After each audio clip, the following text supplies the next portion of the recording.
All right, I'm going to do my best to narrate this. Maybe this becomes actual content. Who knows? But we've got this box, and I've taken this sort of back plate off of here, and this big old knob.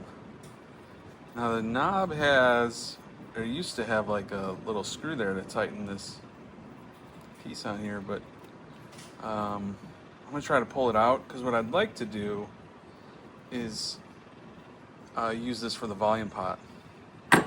So I'll probably order a new piece of aluminum for the back, like this, and it'll go in here, and I can mount my volume pot. This hole's too big, so I need a smaller hole. But I'll just put a piece of aluminum with some screws I can screw in from, or bolt on, and then have the volume pot go there, which easy enough. The curious thing is, like, the volume pot isn't as wide as the screw, so I'm wondering how I can attach this big knob back to it. Worst case though, I can just find another knob that fits. Maybe not as crazy as this, but we'll see. I should be able to reuse this selector switch though, but it only have because the only need it has to do is move between low voltage current between basically there'll be a single 12 volt in, and then it can go in one of two directions. It can go to just like turn the lights on maybe, and then another direction it could go to turn the amp on, something like that. I haven't decided, but it'd be cool to use all three selectors, but you only need one really. So maybe I just use it as a on-off and just ignore the third switch.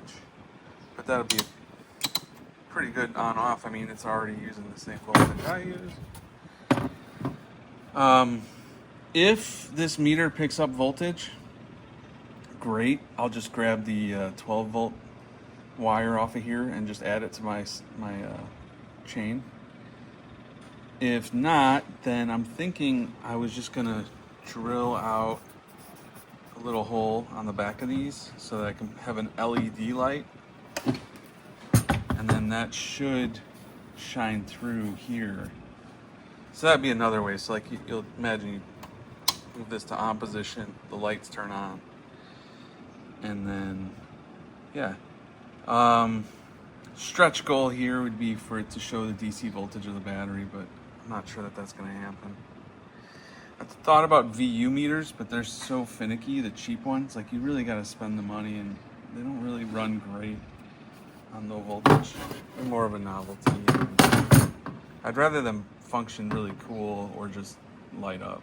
So, and then here's the back of it. So I'm thinking about what I want to do to reinforce it. Now I have this like automotive foam that I might fill in this cavity with to get rid of vibration.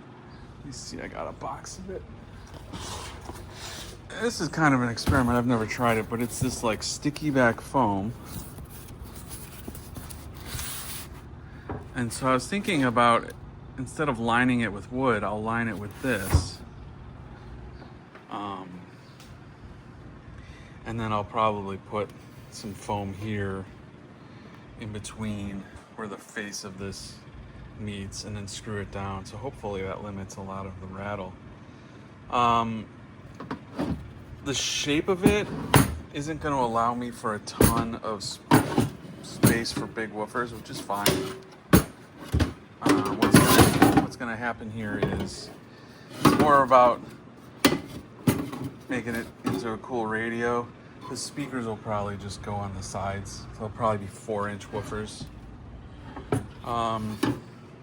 Alternatively,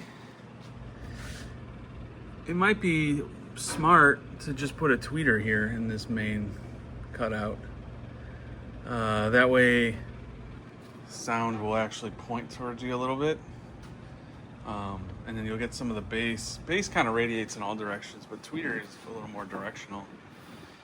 Maybe that's what I'll do. Instead of trying to reuse this knob. We'll see. We're getting into it. Yeah.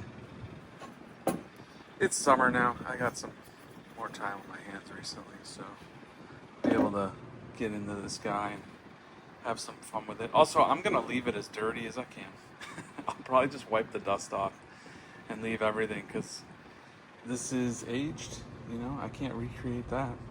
You can always paint something and make it look new, but I don't think that's the point. I think it's, let's make this relic look like it's functional again. And, yeah, bring it back on. All right, that's a 5-minute video. Maybe some of this is useful. Yeah, cheers.